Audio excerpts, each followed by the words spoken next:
지난 시간 여러분과 함께 루디아에 대해서 함께 말씀을 나누며 또한 그 상황과 배경을 묵상하였습니다. 루디아가 했던 굉장히 중요한 일, 바울의 유럽 선교의 시작을 열어주었습니다.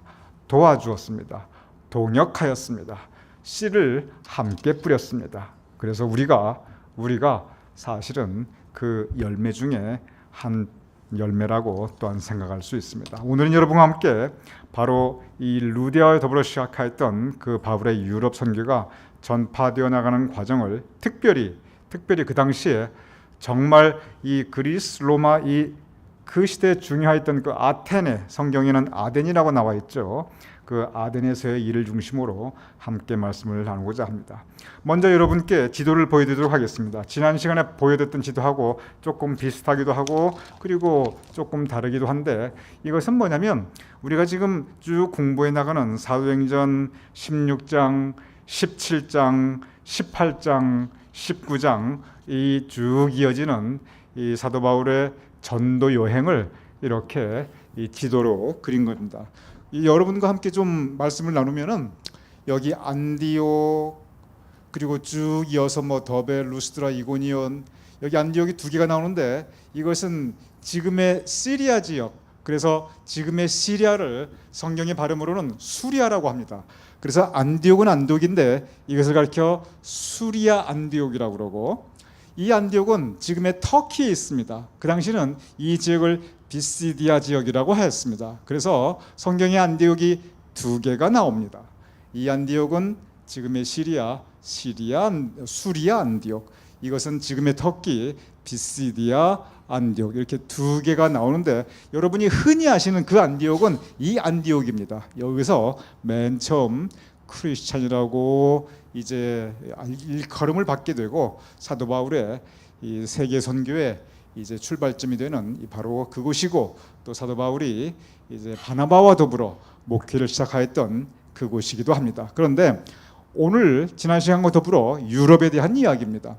드로아, 지난 시간에 여러분께 말씀드렸죠. 이 드로아가 여러분이 잘 아시는 그 트로이입니다. 그래서 이 트로이에서 배를 타고 네아폴리를 거쳐 빌립보로 가는데, 이 빌립보에 이제 교회가 세워지고 전도가 시작됩니다. 그런데 여기 나타난 지명이 사실 사도행전 17장을 읽어보신 분들은 아시겠지만 거기에 다 나오는 지명들입니다. 그래서 이게 이러한 흐름으로 이어졌구나, 그냥 그것만 여러분께 잠깐 보여드리기 위해서 이 지도를 여러분께 가져왔습니다. 그래서 친교하시면서 이거 다 잊어버려도 여러분 천당 가는데 아무 지장 없으십니다. 다만 이게 사도 바울이 이렇게 움직였구나, 그 부분입니다. 그리고 혹시 사도 바울 성지 유행을 다녀오신 분들은 다 이 코스로 움직입니다. 왜냐하면 사도 바울 성지순례 그 코스 자체가 사도 바울의 발자취를 따라가는 것이다 보니까 거의 다 이 흐름으로 움직이게 됩니다. 그런데 오늘의 제목이 유럽입니다. 그래서 다른 지역은 딴 때 우리가 공부할 수도 있고 오늘만 중심으로 하기 위해서 여기에 빌립보가 있고, 다 여러분 성경이 나오는 지명입니다. 아피볼리가 있고 아볼로니아가 있고, 그리고 데살로니가 전후서 있죠. 데살로니가 지금도 굉장히 큰 도시입니다. 그리고 베레아가 여기 있고, 그리고 성경에 보면 베레아에서 배를 타고 이제 아테네로 갑니다. 아테네야 성경 아덴이라고 나와 있죠. 아덴 또는 아테나, 지금도 굉장히 큰 도시이죠. 그리스의 수도이고 중심 도시이고, 그리고 고린도가 여기 있습니다. 고린도 전후서, 고린도 교회, 그리고 겐그리아가 여기 있고, 그리고 배를 타고 에베소로 오게 됩니다. 그러니 이 지역 전체가 지금의 이제 마세도니아, 그리고 그리스 이쪽 지역입니다.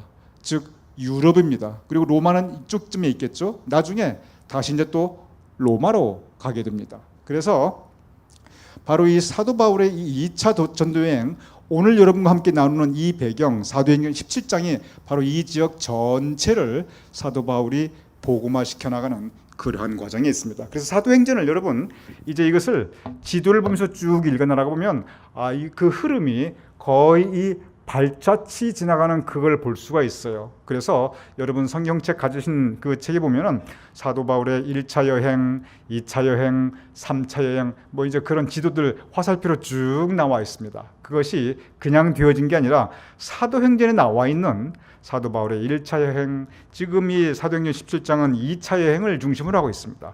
2차 여행, 그리고 3차 여행은 1차, 2차 갔던 데를 다시 한번 쭉 돌아봅니다. 그래서 사도 바울이 3차 세계 선교 여행을 했다고 이 사도행전은 기록이 되어 있고, 어디를 보면은 4차 여행이라 되어 있는 것도 있어요. 또 어디를 보면은 사도 바울은 3차까지만 전도 여행을 했다고 그러고, 어디를 보면은 또 4차를 했다고 그러고, 뭐 이런 부분이 있습니다. 그래서 굉장히 좀 헷갈릴 수가 있습니다. 그것이 뭐냐면 사도행전에 구체적으로 나타나는 전도 여행은 1차, 2차, 3차입니다. 그런데 나중에 사도 바울이 어디서 그의 생명을 마감하냐면 로마에서 이제 세상 떠나게 됩니다. 그런데 성경에는 사도행전에는 로마에서 사도 바울이 죽는 그 장면까지는 안 나와요. 그런데 우리 교회 전통에서는 분명히 사도 바울이 로마에서 순교했다고 믿고 있고, 지금도 로마 가면은 그 성 바울 성당 가면 여기가 사도 바울의 이 무덤이 있고, 그래서 그 무덤까지 안장해 놨고, 제가 언젠가 그 종교개혁 성지순례 갔다 온 다음에 여러분께 사진을 보여드렸지만 그 로마 근교에 여기가 사도 바울이 참수 목 잘려 죽은 곳이라는 그러한 곳에 성당이 세워져 있고, 또 거기에 세 개의 그 파운틴까지 다 돼 있는 그런 부분이 있습니다. 즉 사도 바울이 사도행전에 나타나져 있지 않지만 로마에 가서 전도하고 또 거기서 순교당했는데, 그 또한 전도용어로 보면 그게 4차가 됩니다. 그래서 그런 부분들은 그냥 이런 걸 그냥 알지 못하고 보면 왜 이렇게 헷갈리게 됐냐, 어디는 3차고 어디는 4차고, 그러한 부분 사도행전이 나타난 것만 보면 3차이고, 사도 바울이 로마에서 나중에 순교한 것을 포함시키면 4차이고, 그렇게 생각하시면 됩니다. 그러면 이제 사도행전 17장이 여기저기 지명 이름이 다 많이 나오는데, 그 중에 가장 중요한 아테네, 즉 그리스의 수도였던 아테네에 있었던 일들을 보도록 하겠습니다. 사도행전 17장 18절 말씀입니다. 여러분 한번 읽어주시기 바랍니다. 시작. 어떤 에피쿠로스와 스토아 철학자들도 바울과 쟁론할세, 어떤 사람은 이르되 이방신들을 전하는 사람인가 보다 하니 이는 바울이 예수와 부활을 전하기 때문이라. 여기에 보면은 에피쿠로스라는 단어가 나오고 스토아라는 단어가 나옵니다. 에피쿠로스 철학자, 스토아 철학자. 여러분 가운데 세계사를 공부하신 분들은 아주 익숙한 단어입니다. 저는 성경에 저런 단어들이 세계사나 철학사에 나타나는 그런 단어가 성경에 그대로 나타나는 거 보면 저는 굉장히 때로는 흥분이 돼요. 이게 이렇게 이어지는 거구나. 여기에 있는 그 에피쿠로스가 여러분께서 배우기도 하셨고 또는 공부하다 학교 들어보셨던 바로 그 에피쿠로스 학파 그대로입니다. 그리고 스토아 철학도 바로 그 스토아 학파 그대로입니다. 기본적으로 여러분 그리스 로마 신화라는 말씀 들어보셨죠? 그리스의 신화가 그대로 로마 신화 다른 거 없어, 똑같아요.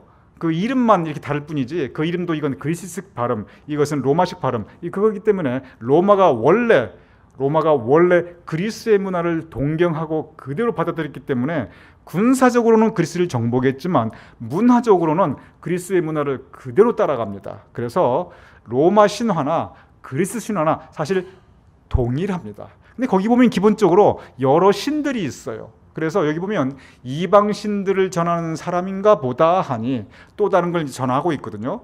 그래서 그리스 로마 신화에서는 신이 한 분이 아니라 여러 명이기 때문에 그냥 범신론, 여기도 신이 있고 저기도 신이 있고 이런저런 신, 그래서 또 다른 신에 대해서 이야기를 해도 그게 별로 이제 특별한 일이 아니었습니다. 그런데 여기에서 잠깐 저 에피쿠로스와 저 스토아에 대해서는 제가 여러분께 조금 말씀을 드리도록 하겠습니다. 왜냐하면 많은 그 학자들이 사도 바울이 에피쿠로스 학파와 스토아 학파가 이 바울과 쟁론, 이 논쟁을 많이 했는데 그러는 과정에서 특별히 스토아 학파의 사상에 많이 영향을 받았다. 이제 그런 얘기들도 해요. 이건 뭐 별로 중요한 얘기는 아니에요. 그런데 그냥 여러분께 말씀을 전하는 부분이 있습니다. 근데 성경을 자세히 읽으면 사도 바울이 스토아 학파의 영향을 받은 게 아니라 스토아 학파나 에피쿠로스 학파가 주장하는 것들이 이미 성경에 구약에 보면 이미 다 나옵니다. 특별히 잠언 전도사에 이미 다 나오는 그러한 이야기들입니다.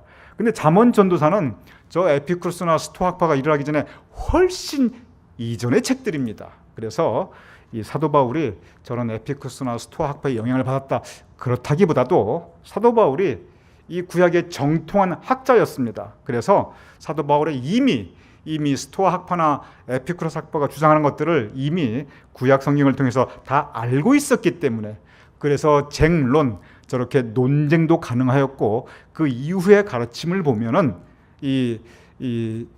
분명히 저 스토아 철학자들이 말하는 것과 비슷한 점이 나오지만 그러나 거기서 배운 것이 아니라 이것은 구약에 이미 나타나는 부분, 그러한 부분들입니다. 잠깐 여러분에 대해서 성경에 나온 부분이니까 또 상당히 재미있는 부분이에요. 그 부분을 좀 말씀을 드리도록 하겠습니다. 먼저 에피쿠로스 학파에 대해서 말씀을 드리면은 우리가 에피쿠로스 학파를 갖다가 한국말로 많이 번역할 때 쾌락을 이 삶의 목적을 쾌락에 두는 쾌락주의자 이렇게 번역하는 경우가 더러더러 있습니다. 꼭 뭐 틀린 건 아닌데 정확한 것은 아닙니다. 왜냐하면 에피쿠로스 학파가 인생의 목표는 즐거움과 기쁨을 추구하고 그것을 많이 느낄수록 행복한 것인데 그래서 우리는 이 즐거움과 기쁨을 많이 느끼고 그래서 우리 행복하게 살자 그렇게 주장한 것은 사실이에요.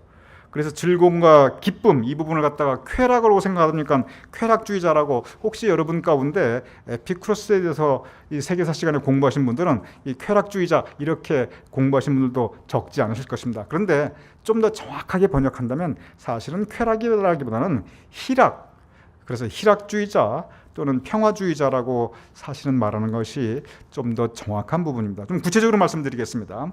에피쿠로스들은 근데 지금부터 말씀드린 게 뭐냐면 성경에 이미 나타나는 부분들하고 상당히 비슷한 부분들이 많아요. 특별히 스토아 학파. 제가 그 부분을 여러분과 함께 어떤 점이 비슷하고 어떤 분이 다른 점인가 조금 설명을 하고 싶어서 여기 나왔으니까 언제 또 여러분과 저하고 언제 뭐 에피쿠로스에 대해서 스토아에 대해서 언제 얘기할 기회가 언제 또 있겠습니까? 근데 이렇게 성경에 나왔으니까 그냥 듣고 잊어버리시더라도 한번 함께 묵상하고 넘어가고자 합니다. 에피쿠로스 학파는 아까도 말씀한 기본적으로 사람이 사는 목적 또 무엇을 추구해야 되는가 사람은 기쁨을 추구하고 희락을 추구하는데 왜냐하면 기쁨과 희락 가운데 사람이 행복하게 살 수 있다 그렇게 가르칩니다. 아주 좋은 가르침입니다. 그런데 그러면서 질문하는데 이렇게 우리에게 기쁨이 중요한데 이렇게 우리에게 희락이 중요한데 여기서 말하는 기쁨이나 희락은 쾌락, 육신의 쾌락 그런 차원이 아니고 좀 이따 설명해 드리겠지만 마음의 평화라든지 진정한 기쁨, 정신적인 기쁨, 영적인 즐거움을 이야기하고 있어요. 그래서 우리가 어떤 좋은 음악을 들을 때 남에게 좋은 어떤 그 착한 일을 할 때 선하게 살 때 그 마음 깊은 곳에서 솟아오는 그런 평화, 그런 희락 사실은 그런 것을 의미하고 있어요. 그러니까 굉장히 좋은 가르침입니다. 그런데 이렇게 기쁨과 즐거움, 희락을 추구하며 그래서 우리가 행복하게 살아야 되는데 그러면서 무슨 얘기를 하냐면 그러면 그 기쁨을 깨는 게 무엇인가? 우리의 행복을 깨는 게 무엇인가? 그 질문을 합니다. 그러면서 우리가 이렇게 기쁨을 추구하고 행복을 추구하는데 그런데 우리의 삶을 돌아보자는 거예요. 우리가 그렇게 기쁜가? 우리가 그렇게 행복한가? 꼭 그렇지만 않다는 거예요. 사실이 그렇죠. 왜 우리가 그렇게 기쁨을 추구하되 기뻐하지 못하고 행복을 추구하되 행복하지 못한가? 그것은 우리 삶 속에 고통이 있고 아픔이 있고 그리고 상처가 있기 때문이라고 말하고 있습니다. 지금의 철학으로 봐도 상당히 깊은 그러한 삶의 묵상이에요. 그러면 우리 마음속에 무엇 때문에 이렇게 고통이 찾아오고 왜 우리 가운데 아픔과 상처가 있는가? 그 근본적인 이유가 무엇인가? 그것은 우리 가운데 악이 있기 때문에 그렇다. 그러니 우리 악에서 멀어지자. 그래서 우리 선하게 살자. 그래서 우리 착하게 살자. 그래야 우리가 기뻐하고 그래야 우리가 진정으로 행복할 수 있다. 그리고 그렇게 기쁨과 행복을 누리는 것이 우리 인생의 목적이다. 얼마나 좋은 가르침이에요. 나쁜 말 하나도 안 합니다. 이 성경에 이 에피쿠르스가 스토아학파가 바울과 쟁론했다고 그랬으니까 저것들 나쁜 사람이다. 여러분 절대 나쁜 거 아니에요. 여기까지는 굉장히 좋아요. 그러면서 또 한 단계 더 나아가서 이렇게 악이라는 존재가 있기 때문에, 악이라는 것이 우리 마음에도 있고 세상에도 있고 이 악이라는 존재가 있기 때문에 그래서 삶 속에 고통이 들어오고 아픔이 들어오고 상처가 들어오는데 그것이 우리를 불행하게 하는데, 그러니 우리가 이 악을 멀리하기 위한 노력을 해야 된다. 어떻게 해야 되는가? 우리가 경험하는 악 중에 가장 큰 것 중에 하나가 욕심인데, 그러니 우리 가급적 욕심에서 떨어지자. 그래서 우리가 검소하게 살고 절제하고 너무 큰 탐심과 욕심 부리지 말고 절약하면서 살고 깨끗하게 살고, 그래야 혹시 우리가 많이 못 가졌을지 모르지만 그래야 마음의 평화가 온다. 너무 많이 가지려고 하다 보면 다른 사람들과의 인간관계가 파괴된다. 그러니 우리 단순하게 검소하게 절제하고 절약하면서 살자. 그래야 우리 마음속에 평화가 오고 그래야 우리가 진정으로 기뻐한다. 여러분 여기까지 들어보시니까 뭐 그다지 크게 나쁜 가르침입니까? 그렇지 않아요. 성경 가르침하고 비슷합니까? 틀립니까? 상당히 비슷하지요.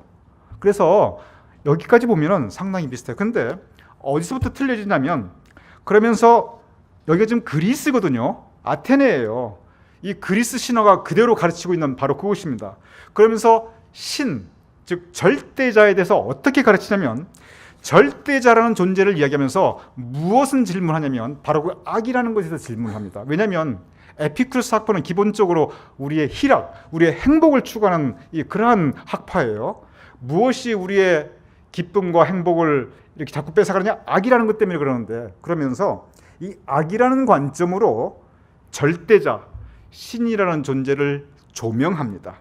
그러면서 어떤 논리를 전개하냐면, 만약에 우리가 절대자, 이 신을 선한 존재라고 생각한다면, 그런데 절대자는 선한 존재인데, 그런데 생각해보자.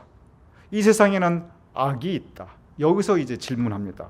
그러면서 만약에 그 절대자, 그 신이 전능하다면, 우리는 전능하신 하나님, 우리는 그렇게 믿고 또 그렇게 성경이 말씀하고 있습니다. 그런데 만약에 그 신이 절대자가 전능하다면, 전능이 무슨 뜻입니까? 완전하게 그 능력이 있다는 거예요. 그런데 그렇게 전능, 완전한 능력이 있으신 분이라면 그러면 악을 통제할 수 있어야 된다. 그런데 세상을 보아라. 악이 통제가 되느냐? 악이 통제가 되고 있지 않다는 거예요. 그렇다고 한다면, 만약에 그 절대자가 존재한다면 그 절대자는 전능한 절대자가 아니다. 그 절대자는 신은 신이로되 악을 통제하지 못하기 때문에 전능하지는 않다. 그래서 다시 또 논점을 바꿉니다. 근데 만약에 전능하다고 생각해보자. 만약에 그 절대자가 전능한데, 그런데 세상을 보아라. 여전히 악이 있다. 신이 전능한데 그런데 세상에는 악이 있다? 그 얘기는 뭐냐? 그 신이, 그 절대자가 꼭 그렇게 선한 절대자는 아니다. 그렇게 논리적으로 설명합니다. 즉 신은 존재하지만, 절대자는 존재하지만 세상에 이렇게 악이 있다는 걸 보면 그 절대자는 전능하지도 않고, 그리고 꼭 그렇게 착하고 선하지만은 않은 것 같아. 그 논리를 전개합니다. 논리적으로는 상당히 그럴듯한 논리입니다. 그런데 생각해 보십시오. 바로 그 모습이 어떤 모습이냐면, 그리스 신화에 나오는 신들의 모습이 바로 그렇습니다. 그리스 신화에 나오는 신들의 모습이 꼭 그렇게 전능하지도 않아요. 꼭 그렇게 착하고 선하지만도 않아요. 사람의 모습이 조금 더 발전된 그런 모습이 그리스 신화에 나오는 그 신들입니다. 바로 그 관점으로, 그 모습으로 절대자를 설명합니다. 그러니 그 에피쿠레스에서 말하는 그 절대자, 이 신의 개념이나 그 존재가 우리가 신앙적으로 받은 이 하나님의 신앙과 같을 수가 없는 거예요. 그러니까 에피쿠스 앞에서는 결과적으로 어떻게 가르치면 결국 신이라는 건, 절대자는 전능하지도 않고 선하지도 않기 때문에 그거 굳이 신에 의지할 수가 없다. 설령 의지해봐야 그 절대자 전능하지도 않고 선하지도 않고 또 바쁘니까 너한테 별로 신경도 안 쓴다. 그러니 어떻게 되느냐? 너 자신이 선하게 살아라. 그러니 너 자신이 사람들과 사이좋게 지내라. 그래서 결국은 하나님 중심주의가 아니라 결론에 가서는 인간 중심주의로 갑니다. 그리고 절대자 하나님이 계신 것이 아니라 이렇게 별로 전능하지도 않고 선하지도 않고 그리고 전능하거나 선하다 할지라도 don't care, 별로 우리 케어하지도 않는 그러한 절대자니까 굳이 그렇게 의지하고 그럴 필요 없다. 우리 서로 의지하고 너 자신의 의지에 살아라. 이것이 에피쿠레스의 근본적인 가르침입니다. 그러니까 기독교 신앙의 근본적인 우리의 그 믿음과는 사실 처음엔 잘 나다가다 뒤에서 확 달라집니다. 제가 말씀드렸죠? 처음엔 비슷한 것 같은데 뒤에 가면 확 달라지는 게 뭐라고 그랬죠? 이단이라고 그랬죠. 이 2단, 이 달을 이자, 끝단자, 끝에 가면 달라져요. 그러니까 에피쿠레스가 처음에 가르침을 쫙 보다 보면 굉장히 성경 가르침하고 비슷해요. 나중에 가면 완전히 달라집니다. 특별히 죽음에 대해서는 참 재미있는 얘기를 해요. 우리의 믿음은 죽음 이후에는 분명히 새로운 삶이 있습니다. 지난주 제가 설교한 것이 지옥과 연옥과 그리고 천국에 대해서 제가 여러분께 말씀을 드렸어요. 우리가 죽음 이후에는 예수 그리스도의 대속의 은혜가 있기 때문에 믿음 가지고 산 사람들은 우리 모두 천국 갑니다.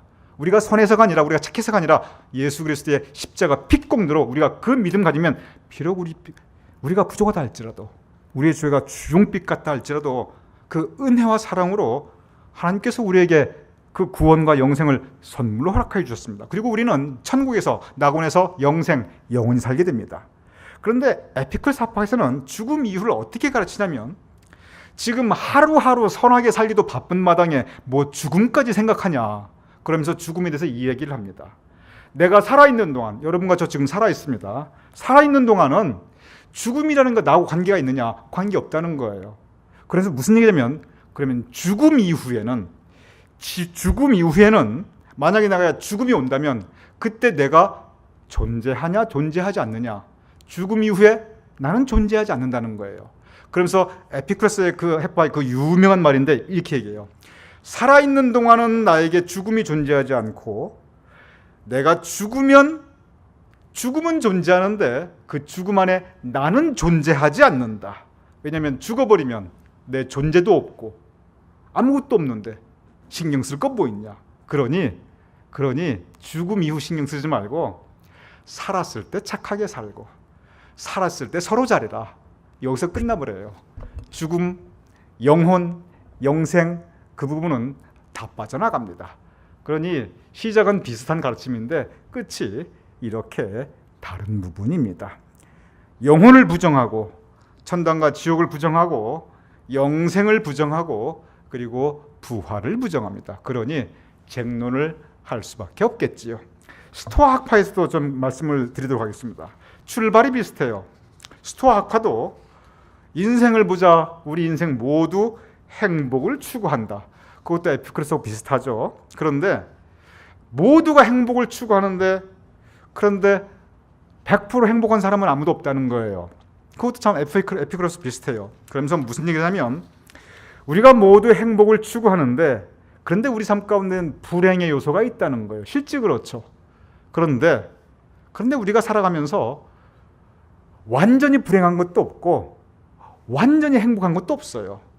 완전히 악한 것도 없고 완전히 선한 것도 없고 불행도 있고 행복도 있고 우리 삶 가운데 악도 있고 선도 있고 우리는 그렇게 살아갈 수밖에 없는 존재라는 거예요. 완전히 불행한 것도 없고 완전히 행복한 것도 없고 완전히 선한 것도 없고 완전히 악한 것도 없고.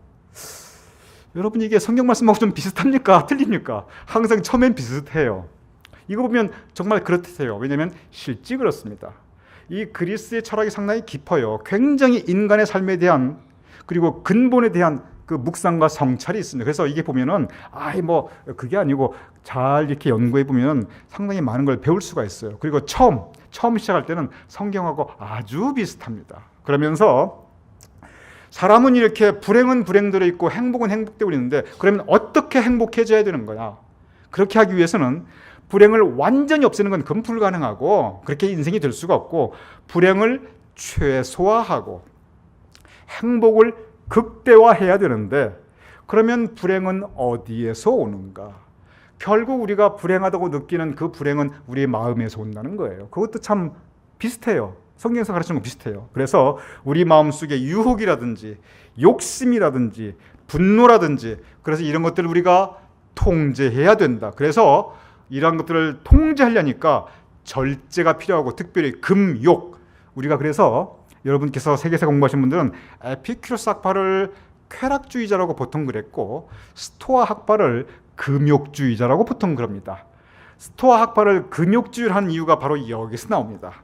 왜 스토아 학파에서 이 금욕이 나오냐면 우리가 행복하기 위해서는 우리가 불행의 부분을 최소화해야 되는데 불행의 근본은 우리 마음속에 이렇게 유혹이나 욕심이나 분노가 있는데 이것들을 우리가 절제고 욕심을 멀리하는 것 바로 그래야 우리가 불행을 최소화하고 행복을 더 우리가 확장시킬 수 있다. 그래서 금욕을 강조하다 보니까 스토아 학파들은 이제 우리가 흔히 금욕주의자라고 합니다. 그러면서 무슨 얘기냐면 그러면 여기에서 이 금욕을 한다든지 절제한다든지 불행을 최소화한다든지 행복을 극대화한다든지 이것이 사실 우리 머릿속에서 마음속에서 이루어지는 건데 인생이라는 건 그렇게 머리 쓴다고 마음 쓴다고 되는 게 아니라는 거예요. 인생이라는 건 구체적인 삶의 현실이 있고 삶의 자리가 있기 때문에 그 삶의 자리에서 어떻게 이러한 것들을 실천해 나가는가. 그래서 금욕주의자 사실 그것도 그렇지만 스토아 학파들은 이 실천적 지식 그래서 철학적인 용어로 그걸 가리켜 실천적 지식이라고 합니다. 이게 무슨 뜻이냐면 우리가 실천할 수 있는 구체적으로 어떻게 우리가 절제하고 금욕하는가. 그래서 실천할 수 있는 지식을 우리가 더 개발시켜 나가야 된다. 성경적인 용어로 말하면 지혜입니다. 그래서 스토아파는 이 지혜를 추구합니다. 지혜가 있어야 이걸 내가 참아야 되는지 이걸 내가 해야 되는지 분별할 수 있고 지혜가 있어야 내 마음을 통제할 수 있고 지혜가 있어야 그래야 우리가 더 이 아픔과 상처, 스토아과와 비슷해요. 이걸 최소화할 수 있고 그래서 우리 모두 지혜로운 사람이 되자. 여러분 여기까지 성경 말씀하고 아주 비슷해요. 에피큐로스가 성경하고 처음에 비슷하다가 나중에 확 달라지듯이 이 스토아 학파도 처음에는 성경 말씀하고 아주 비슷합니다. 그러면서 어디까지 나가냐면 그 다음도 성경과 아주 비슷해요. 그래서 우리가 지혜롭게 살아야 되는데 그래서 이렇게 살아야 된다 저렇게 살아야 된다 이 지혜가 있고 그걸 실천적 지식 우리 삶 가운데 실천해야 되는데 그런데 참 이 논리전개가 참 좋아요. 근데 무슨 얘기를 하냐면 그런데 현실을 보라는 거예요. 삶의 자리. 이 삶의 자리는 항상 바뀐다는 거예요.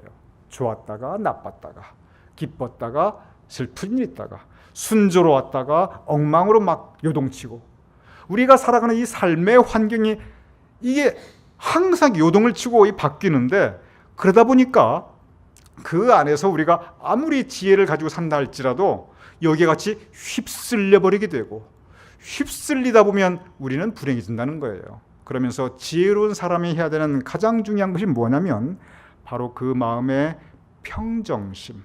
어떻게 그 마음을 잃지 않는가. 그러면서 예를 듭니다. 뱃사람이 바람을 거스를 수 있는가? 바람이 부는 건 그건 바람 마음이라는 거예요. 뱃사람이 아무리 지혜롭고 아무리 실천적 지식을 가지고 있다 할지라도 그 바람의 방향 못 바꾼다는 거예요. 그게 마치 우리 인생이 그렇다는 거예요.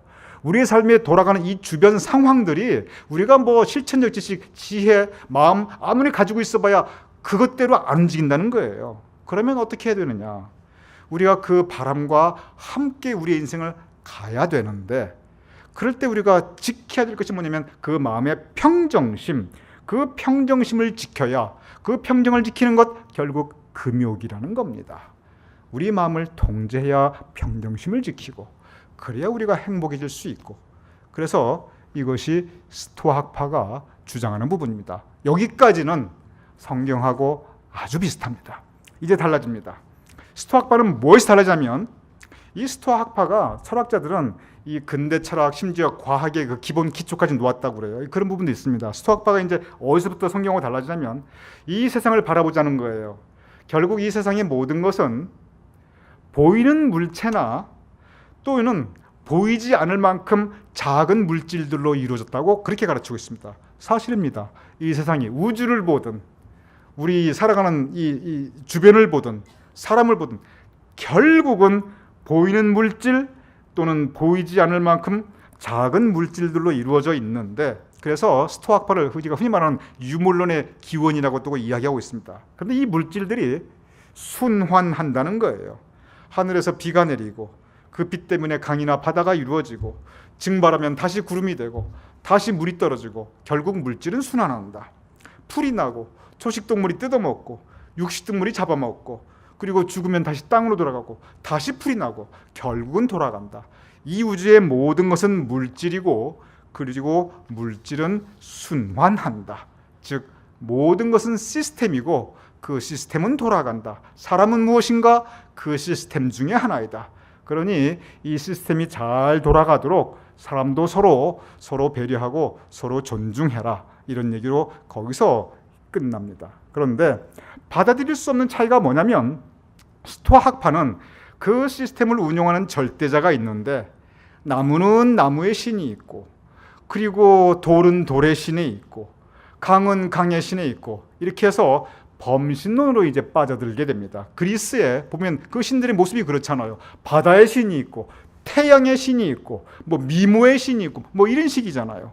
그래서 이 세상에는 이렇게 각각의 여러 신들이 있어서 신들이 이 시스템을 돌려나간다. 이렇게 가르치게 됩니다. 여기에서 기독교 신앙과 근본적인 차이가 또 나타나게 됩니다. 그래서 사도 바울하고 또 쟁론을 하지 않을 수가 없게 되는 것입니다. 여기 에피쿠로스하고 이 스토아학파, 아까도 말씀드렸지만 특별히 이 철학자들이 사도 바울이 스토아학파의 많은 것들을 배웠고 절대 그렇진 않고, 지금 스토아학파나 에피쿠로스가 말하는 그 많은 이야기들이 사실은 시편, 잠언, 전도사 여기 이미 다 나오는 내용들입니다. 거의 다 나오는 내용들을 이렇게 논리적으로 조금 더 설명을 해 놓았을 뿐입니다. 그러면서 이제 여기에서 이러한 범신론을 보면서 결국은 에피쿠로스 학파도 그렇고 스토아학파도 그렇고 사도 바울이 주목하여 본 것은 뭐냐면, 다른 건 다 좋은데 시작은 성경하고 비슷한데 끝에 가서 달라지는구나. 그게 뭐냐면 하나님은 어떤 분이신가, 여기서 달라지는 거예요. 결국은 스토아학파나 에피쿠로스가 얘기를 하다 보니까 신들이 이렇게 있는데 신은 그렇게 전능하지도 않고 신은 그렇게 착하지도 않고 우리 사람들의 모습하고 다른 거고 별로 다를 거 없고 그리고 여러 신들이 있고 여기도 신 저기도 신, 이 부분에 주목합니다. 그래서 사도 바울이 이 이야기를 합니다. 17장 22절입니다. 사실은 이 말씀을 하기 위해서 여기까지 왔습니다. 자, 이제는 요 말씀 한 절을 여러분께 설명드리기 위해서 이 많은 얘기를 했어요. 한번 같이 읽어보겠습니다. 시작. 바울이 아레오바고 가운데 서서 말하되 아덴 사람들아 너희가 보니 범사의 종교심이 많도다. 범사의 종교심이 많도다. 에피쿠로스 학파하고 얘기해보고 스토아학파하고 쟁론해보고 그러다 보니까 처음엔 그럴듯하게 나가다가 꼭 나가다 보면 이 절대자 하나님에 대해서 이상하게 얘기하는데 범사의 종교심이 많도다. 이 종교심을 가지고 이렇게 세상을 보는 까인 좋은데 이 종교심, 여기도 신이 있고 저기도 신이 있고, 그래서 무슨 얘기를 하냐면 어느 신전에 가니까 알지 못하는 신의 이름도 있고 각각 다양한 신들이 있구나. 바로 그 부분을 지적합니다. 그러면서 사도 바울이 이 범사의 종교심이 있어서 이런 신 저런 신을 섬기고 있는데 지금부터는 오직 한 분인 하나님을 섬겨야 되고, 그리고 그 하나님께서 육신의 몸을 입고 온 예수 그리스도를 믿어야만, 그래야만 우리가 천국 가고 영생함을 사도 바울이 가르치게 됩니다. 보겠습니다. 17장 30절에서 31절. 여러분, 이 부분이 굉장히 중요한 부분입니다. 왜냐하면 바로 이 가르침으로 사도 바울이 유럽을 전도하게 됩니다. 사도 바울이 유럽을 전도하게 됐던 가장 큰 핵심 가르침 중에 하나가 바로 이 부분입니다. 다 같이 읽어보겠습니다. 시작. 알지 못하던 시대에는 하나님이 간과하셨거니와 이제는 어디든지 사람에게 다 명하사 회개하라 하셨으니 이는 정하신 사람으로 하여금 천하를 공의로 심판할 날을 작정하시고. 이게 무슨 뜻이냐면 알지 못하던 시대, 지금까지는 에피크로스 학파가 있었고 스토아 학파가 있었고, 그리고 지금까지는 제우스 신이 있었고 헤라 신이 있었고 아테네 신이 있었고 별알 포세이돈이 있었고 아폴로가 있었고, 이런 여러 가지 범신들이 있어서 범사에 종교성이 많았는데 여기 가도 신전 저기 가도 신전, 이런 신 저런 신 많은 신들을 섬겼는데, 그래서 알지 못하던 시대, 그거 잘못한 거 없다, 그럴 수 있다. 왜? 몰랐으니까. 몰랐기 때문에, 지금까지는 몰랐기 때문에 잘못된 신을 섬겼는데 그것까지 하나님께서 막 벌 주시고 그러지는 않을 것이다. 지난 일은 지난이다. 그런데 하나님께서 간과하셨으니, 여러분 이 말씀이 굉장히 중요해요. 알지 못하던 시대에는 하나님이 간과하셨거니와. 사도 바울이 거기 가서 너희들은 심판받고 지옥 간다 그렇게 얘기 안 했어요. 지금까지는 몰라서 그랬으니까 하나님께서 간과하셨거니와. 그 몰라서 그런 것, 지금까지 잘못된 신을 섬긴 거 하나님께서 너희들 막 지옥 그렇게 보낼 거라고 생각하지는 않는다. 그런데 그러니까 앞으로도 그 신 섬기라, 그게 아니에요. 그런데 알지 못하던 시대는 하나님께서 간과하실 수 있는데 이제 복음이 선포되고 예수 그리스도의 대속의 은혜가 선포되고 참된 하나님 선포되고 있는데, 근데 이제는, 즉 이제 복음이 선포된 지금부터는 어디든지 사람들에게 다 명하여 회개하라. 이제부터는 회개하라. 여기서 행하는 회개는 잘못된 것을 다 이렇게 내가 고백하고 그 부분도 있지만, 여러분 회개의 근본적인 뜻이 뭐냐면, 제가 여러분 설명드렸어요. 내가 이렇게 가다가 방향을 돌리는 거, 방향을 돌려서 잘못 가고 가던 그 방향을 돌려서 바로 가는 것, 그 방향을 돌린다. 이게 회개의 근본적인 어원, 이 어원에 나타나는 이 뜻입니다. 탕자가 이제 내가 돌이켜 일어나 아버지께 가리라. 돌이켜 일어나 가리라. 즉 돌이켜서 다시 원래 가야 할 방향으로 가는 것, 이게 회개의 근본적인 의미입니다. 그러니 이제 회개하라. 지금까지 지난 일을 하나님이 간과하셨고 하나님께서 심판하지 않겠지만 이제부터는 회개하라. 바로 가라는 겁니다. 어떻게 바로? 오직 한 분이신 하나님을 섬기고 예수 그리스도를 믿고, 그래서 이는 정하신 사람으로 하여금, 즉 예수 그리스도의 복음으로 말미암아 천하를 공의로 심판. 지금부터는 잘못 믿으면 심판받는다는 거예요. 지금부터는 복음이 전파되었기 때문에 이제부터는 심판이 작정되어 있기에 우리 바로 믿고 바로 살고, 그리고 우리 천당 가자, 그 가르침으로 돌아가게 됩니다. 저는 이 사도 바울의 이 가르침이 정말 중요하다고 생각합니다. 막 이 심판의 저주를 갖다 처음부터 얘기한 게 아니라, 지금까지는 뭐 어떻게 하겠느냐, 지금까지는 제우스도 믿었고 아폴로도 믿었고 포세이돈도 믿었고 그렇게 했겠지만, 그런데 하나님께서 간과하셨는데 지금부터는 회개하라. 제가 늘 말씀드리죠. 지금부터 잘하면 된다. 저 그 사도 바울에게 배운 거예요. 지금부터 잘하면 된다. 우리 하나님 잘 믿고 우리 예수 믿고 살자. 회개하라. 방향을 돌이키자. 그리고 사도 바울이 그 복음을 계속 전파하게 됩니다. 저 알지 못하던 시대, 이 부분은 신학적으로도 굉장히 중요한 단어입니다. 왜냐하면 여러분 그런 생각 안 해보셨어요? 야, 그럼 우리나라 복음이 전파되기 전에 그 이주 시대, 고려 시대, 삼국 시대, 고조선 시대, 그 우리 한민족의 제사장들은 다 어떻게 됐나? 예수님 고사하고 들어보지도 못했던 분인데 복음이 전파되기 전에 그 많은 영혼들은 어떻게 되었나? 그 부분에 대해서는 첫째 그 부분은 하나님이 하실 일입니다. 우리는 오직 생각할 뿐이에요. 그건 하나님의 영역이에요. 신비의 영역이에요. 근데 굳이 성경 말씀을 우리가 찾아가면서 묵상해 보자면 거기에 대해서 해결해 줄 수 있는 구절이 두 군데가 있습니다. 첫째는 뭐냐면 사도 바울의 이 말씀이에요. 알지 못하던 시대에는 하나님이 간과하셨거니와 그들에게 과연 그것 때문에 심판이 있었을까? 하나님께서 간과하셨다.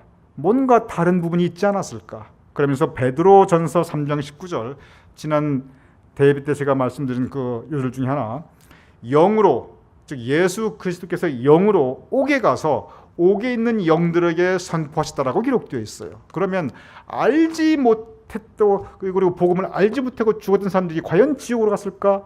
다른 어떤 그 옥이 있지 않았을까? 그러면 예수 그리스도께서 그때 이미 다 복음이 전파되기 전에 있는 그 영들에게는 예수 그리스도의 그때 전하셨을 텐데 이것이 또한 우리에게 주는 그 성경 말씀이기도 합니다. 이것은 다시 말씀입니다.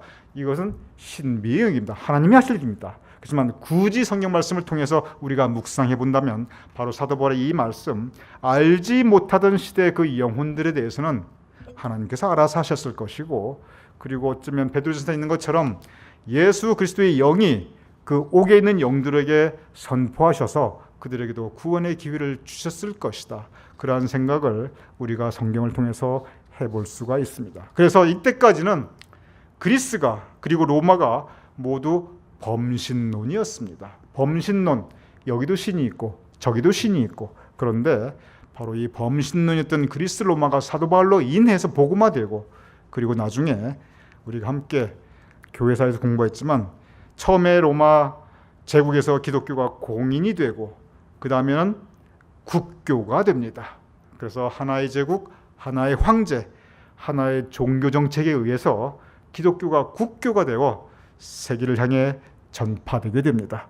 범신론이었던 이 에피쿠스 학파, 스토아 학파의 가르침 따라 범신론이었던 그리스 로마 이 제국을 사도 바울이 하나님에 대한 복음을 전파하며 예수 그리스도의 대속의 은혜를 전파하여 나중에 국교가 되게 되는 그 역사를 우리가 배우게 됩니다. 사도 바울, 그는 하늘의 밀이었습니다. 그래서 그는 순교하였지만, 그는 로마에서 순교하였지만 그 열매는 지금도 거두고 있는 것입니다. 우리 역시 복음 전파, 요즘은 참 복음 전파하기 편한 세상입니다. 그러나 이 복음의 전파하는 그 사명은 지금도 여전합니다. 우리 있는 자리에서 예수 그리스도의 은혜와 사랑 그리고 구원의 도를 전할 수 있는 우리 모두가 될 수 있기를 주님의 이름으로 축원합니다.